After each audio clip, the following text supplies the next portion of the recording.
Insect Whispers, my first ibogaine odyssey. My hippie sister talked me into doing an ibogaine retreat.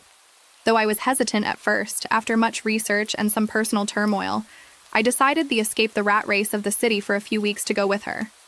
I decided the reflection, peace of nature, and introspection might help, give me a new perspective and new insight on the direction of my life. We had a Bwiti shaman, a weathered man named Mabika. He was intimidating but gentle. He had a way of looking deep into my eyes and making me feel like he could see into my soul. He chanted to us, his voice a low, soothing hum, and then greeted our small group. He gave us a speech about the sacred plant medicine, then handed out a small wooden bowl containing the precious iboga root. My heart raced as I drank the bitter concoction, knowing it would thrust me into a world I could scarcely comprehend. As the initial discomfort passed, I felt a strange energy surging through me. The hut seemed to breathe with a life of its own, the walls pulsating and the candles dancing in rhythmic patterns. Mabika began to chant, and the world dissolved into a whirlwind of colors and shapes. Suddenly, I found myself in a vast, luminous forest. Gigantic, kaleidoscopic trees stretched infinitely into the sky, their trunks adorned with patterns that seemed to breathe in harmony. The ground beneath my feet was soft and yielding, like a carpet made of dreams.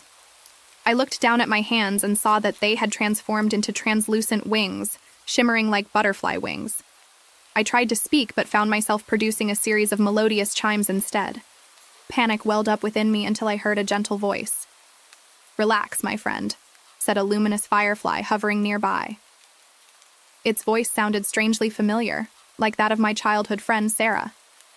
"You're in a world where thoughts take flight and words are but vibrations in the air." With each step, the forest seemed to shift, revealing a hidden world teeming with life. Insects, some as big as houses and others as small as dewdrops, crawled and flew about. I approached a group of iridescent beetles congregating on a mushroom. To my amazement, they spoke in the voices of people I knew. "Remember the time you climbed that tree and couldn't get down?" One beetle chuckled, sounding just like my brother. Another beetle, resembling my old professor, chimed in. "Ah, the pursuit of knowledge. We too explore the realms of the mind." The beetles shared stories of my life, reminding me of forgotten moments and buried emotions. Each tale carried a lesson, a message of growth and self-discovery.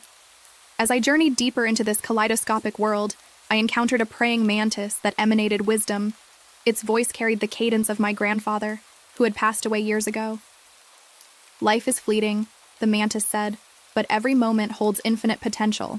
Embrace the now, for it is all you truly have."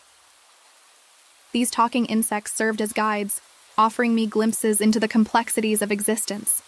They urged me to shed my insecurities, to embrace my passions, and to find solace in the interconnectedness of all living things. Hours passed, and I began to feel the pull of reality beckoning me back. The forest shimmered and faded, and I found myself back in the candlelit hut, the warmth of Mabika's presence comforting me. My first ibogaine experience had been a journey of profound self-discovery, a dance with the spirits of the forest. As I looked back at the world of the insects, I realized that the voices of those I knew had guided me to a deeper understanding of myself. The experience stayed with me for days after and is still vivid in my memory today.